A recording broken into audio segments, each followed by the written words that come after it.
Well, looking back over the past week, I mean, it was obvious on film that was a very good Central Florida football team that we weren't able to match up equally with, and got ahead early, and just we're a better football team, and you'd like to have kept it close and got it to that second half. Now, really, a defense after the first couple drives, I think defense really saw a lot of good things, and especially when you're relative to how we held up against them last year and the way in which they dominated us last year. And I think you start seeing some good things, but overall they just whipped us. They were a better football team, and we'll have to play a lot better and get better if we're going to beat Central Florida. I think as the season progresses, you're going to probably see a pretty good football team, one that we're not quite matched up with. Now we just got to forget that one, put that in behind us, and our guys get focused on James Madison, which is critical. If you look over the country, the number of 1AA teams that won this past weekend, it's not hard to now I would hope that our guys are hungry for a victory, and they're not going to be pumped up for everybody they play. But if you sit back as a 1A team and says, well, we got a 1AA opponent. There were a bunch of big wins for 1AA opponents this past weekend, and we've got a very good program coming into town in James Madison. They went 8-4 last. They did not make the playoffs. I won't say they lost against one of their last games of the season and did not get to the playoffs. They lost to ODU, Old Dominion, and knocked themselves out of the playoff. But I want to say they were 8-4 last year, and they are annually a very good football team. Mickey Matthews does a great job with the coach. They have a great speed on defense, and balanced on offense. Got out of the game without relatively light injury-wise. Feel pretty good getting out of the Central Florida game. I want to say we have Johnny Robinson's banged up, but I don't think we've got anybody whose status is out for the game. Now open for questions. What were the good things you saw that you liked after the UCF game? Were some things that jumped out that you really could? Well, I thought our defensive front-wise, we held up front when it comes to holding up for their offensive line. Running game-wise, I thought defensive front held up and put pressure. Got, I want to say, 4 or 5 sacks on their quarterback. And gave up too many big plays. 5 plays over 25 yards. Just the big plays have got to hurt us, but they were very talented. But I would say our defensive line, really both sides of our lines, as we got in the second half, we were able to run the ball a little better there, and so I would say that the thing that we hoped would happen that was help us this year would be our lines. We probably didn't attack downfield enough. The whole game plan just kind of evolves. You want to play kind of close to the cuff, keep that thing close, and try to get it. All of a sudden, one play, 90-yard play. The next series, a 90-yard drive, and you're down 14-0. And now, but you still got that game plan lined up. What you're doing. So, but I thought our offensive and defensive line overall held up. We gave up 1 sack, and rusher I think 150 yards, 155 and. Yards for the evening, which was about 45 more than last year. Wasn't there? You mentioned 155 on the ground.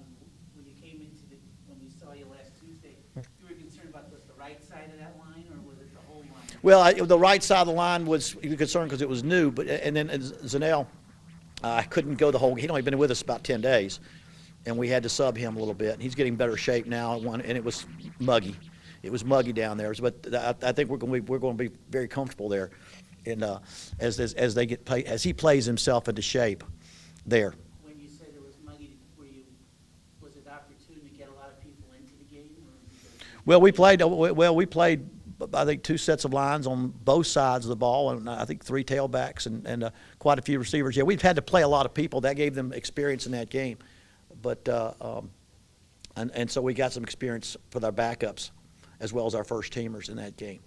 You expressed a reluctance to put Bickley and Michael Traylor in that game, and yet there they were. Well, second half, you're the situation there where you're not. I don't want to say you haven't got a chance at all, but they've got the game in control, and you want to get these guys some work, and they showed. Bickley had 3 catches. Bennett had 3 catches, and did not see any fear in them, I think as they start again, they're both playing third team, but they'll start working their way up, and it's all a matter of when you feel like they are ready to execute the routes that they did. You know, so I think you're going to see them more throughout the year. Mm-hmm. And what do you think of the job Paul did overall? Paul probably did a good job. I mean, he got these 76% completions, and really, other than probably we probably had him a little too cautious, taking the short throw, taking the underneath throw because of our discussions before the game, how we're going to not mess. No, we're not going to turn this ball over. You know, in the end, when he did that one interception on a screen just from pressing late in the game, second half, but really it was a good solid performance. But it would look cautious, too cautious. For us, if we're going to go out there in the future and go out there and play, we need to go out there and throw the ball downfield and not be quite so cautious. But again, that'll went along with our game plan. Let's don't turn this thing over, and don't let a lot of y'all that talked to me before the game. Let's don't turn the ball over or knock us out of the game from an offensive standpoint early. Would you change anything? You can't obviously, but would you rethink that being so cautious with him to start, Paul?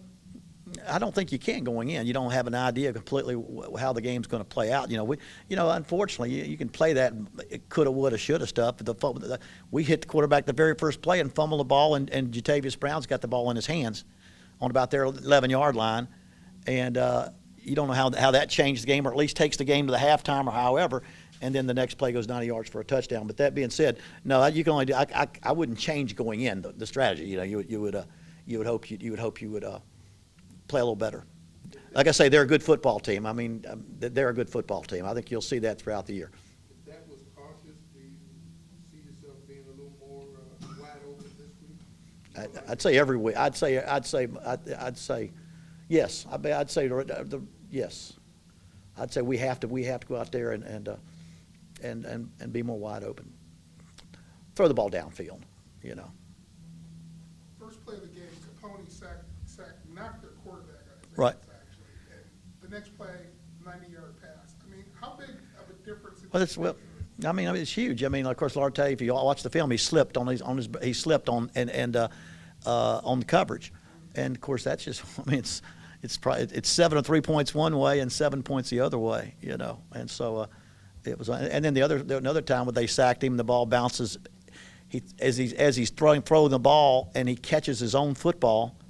And then he rolls and throws up those 40-yard touchdown passes. Very good quarterback. You sit there and a lot of things sound like excuses, but those were good plays that good people, good teams, and good players make. You didn't think his arm was going forward on that? Yeah, it is, but I mean, I didn't at the moment. That'd be 2 forward passes, but I didn't know it then. It looked like to me he got knocked out of his arm, but that's what it showed on film.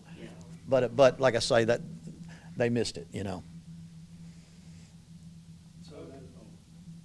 DJ Jones is another one. Right. We didn't mention him. DJ had some good. Again, Jawan kind of gets running sideways, which was not going to work against them. I mean, where does Jones fit in there now? We got there's something to be said for running north and south, and Jawan Chisholm is what he is. We don't know where he's going to run any more than you do, a lot of times, but we do know where we want him to run. And 1 week it's against one team's 120 yards, the other one he's got minus yardage because, like I say, he really is. He has his own style, and we try to make him run plays like we want him to run, and he can't. He's just got a different style. And so if DJ does a better job running the plays, or Connor Hunley, they'll be playing.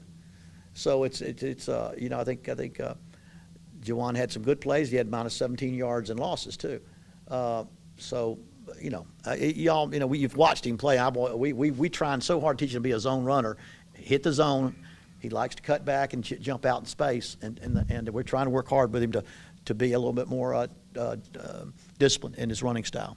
Connor Hunley, he's going to hit that hole properly, and DJ showed a good style. So it'll be. I mean, there's competition there. I think you got to. You saw DJ run very, very well. Has he surprised you a little bit? Well, remember, started out last spring. He redshirted last year. Then the spring, when he got his chance, we saw some things. We said that he was kind of the one surprise of the spring, and in the game, he made some good runs again. And again, they were probably subbing a little bit by then, but he made a couple of nice runs and ended up having 10-yard average, 54 yards or so, or 50 yards, on 5 carries. And so, yeah, he's another guy that's a redshirt freshman that is going to earn himself some playing time. The kicking game was much improved, the special teams. Yeah. Zach Paul. Yeah, I mean, Zach had a great night of kicking. All of them were good. I don't think there was any bad punts, and averaged 46 yards and a net 40. That was a huge plus. We've worked hard on that, and we need to continue to do that. And we finally, I think, although we didn't break any long kickoff returns out, we saw some real aggressive running. Drew Phillips, all but one of them came out past the 20, and I think we're seeing a little better job on that, punt coverage, and kickoff coverage, and all those areas. Those are 2 areas. Central Florida, for the last 10 years, has been very, very top 10, top 15 punt return, kickoff returns. And so that was we had a lot of work to be on that. If we're going to continue to grow and get better, we got to be good in those kicking game. Didn't get to try a field goal, but I was pleased in that regard. Kicking game is protection and coverage is 2 of the most important things it is. Yes. Been that D2, 1AA arena before. Are you surprised at the 7 wins that came over the weekend by those teams? Really, you are, because it's not like people haven't seen this happen before. And it's surprised. I say surprised. It happens. I'm not surprised to see it happen. I'm surprised that the guys that got beat didn't seem as ready to go, especially like Kansas State. I mean, and they're a great team. They were the Big 12 champ, but they played North Dakota State was the national champions last 2 years.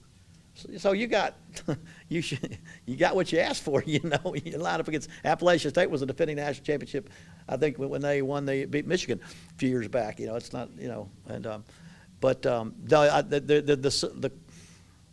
there's always been a closeness, but the bottom third and the top third. But when you see them knock off some of the top third of the top 10% of 1AA beating top 10% of 1A, there's some remarkable scores that you saw out there.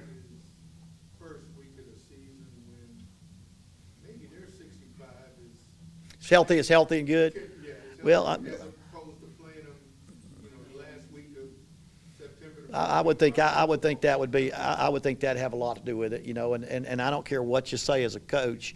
Sometimes you don't have you got a couple things. One, you can't get your kids mentally you just can't get them mentally see how good those teams can be. And also, you're right, the healthiness of the teams and the fact that a 1AA team has the off season to try to make the upset. No telling what you're going to see. Whereas the 1A team says, what, I need to let's do our thing, be fundamentally sound, and win the game. Get ready for our next game. And you don't see them putting in a lot of super secret stuff for the 1AA opponent. Now we play a real good 1AA opponent. This team is they've knocked off Virginia Tech a few years back. I want to say won national championship 2004. Knocked off Virginia Tech a few years back, and our kids are hungry. They're hungry to want to win a game. So there's a lot more parity. There's a lot of parity, and you saw it happen. Are they talk about James Madison? Mhm. Are they experienced where you need to be experienced for quarterback? Quarterback started several games last year, and has some starts. He's not a rookie.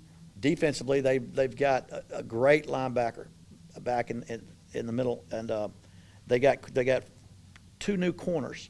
The thing that we didn't see, they played Central Connecticut State last year, and they got ahead of that team fairly early, and you didn't get to see a lot. Now you got to look back at last year. Well, last year they had the 2 corners have graduated. And they've got 2 new corners, so they've got what they have. They have a seasoned program and a seasoned head coach who doesn't have one good year and a bunch of bad years. They're replacing starters with good football players, and so. From what we saw last year than what we saw the first game, they're solid. They're a solid football team. Their quarterback is not as experienced. I want to say he started several games last year as the one we just played against. But they are a very good football team. The guy that I work with, Brad Detweiler, who was a defensive back, Right. felt that there were a couple times when an Anthony Holmes, for instance, one of your bigger hitters, or someone could have unloaded on someone and pulled up because of Well, I mean, yeah, I mean, I think without a doubt that affects safeties. And you saw it happen against them instead of loading on somebody the way you're comfortable doing. Now you're saying, okay, I've got to stop, break down, wrap up. Now, in that tackle they missed on that play, at least that they scored one play on, you still got to wrap up. If you wrap up, but it was obviously you're thinking about how you're going to tackle as opposed to tackling naturally. From a safety position, and a lot of that natural stuff was taking a guy and putting your face mask at his chest, not his head, but But they say that if you put your face mask at his chest and that top of the helmet rises up and comes up into his face mask, it's ejection. Now, what would have been just a good hit, you've got to lower your body, lock your hand, lock up and wrap around, and so that it's going to affect some people. I think Tulane had an ejection or somebody, 6 ejections. And but you probably can't count them as tackles because it's just it has changed the way, you have to lower your head and put your helmet to the side now and wrap up, and that's the way they taught it back when I first started playing, back when we had the single or double bar chest face mask and all that. But they didn't it hadn't been taught like that for a long time. Where you put your head, you slide the head to the side and wrap it. That's kind of the way you have to do a lot of these things. But we need. Constantly. Adapt over Constantly. I saw it. I watched the football Saturday. Watching college football, you saw a lot of things that just played differently out there. In the secondary safety wise. Like I said, it's the safeties that play out there. Did you watch Ohio State and Buffalo? No, I didn't get to see that one. I don't know what I was flipping through. I flipped through a lot of them. I thought a little of it. Yeah, I see a little of it. And I read the article about it. Buffalo obviously had a great linebacker. Yeah, that's what I wanted to ask Yeah, you. great linebacker. I didn't get to watch him, but and we don't play Buffalo, so I wasn't as good. But when I read about the article, I kind of wish I'd have watched more of it because he was apparently an impressive guy. When I read the article about him and the size and the speed and all the things that he did. Every now and then you get one of those guys, those diamond in the rough kind of guys that can really do it.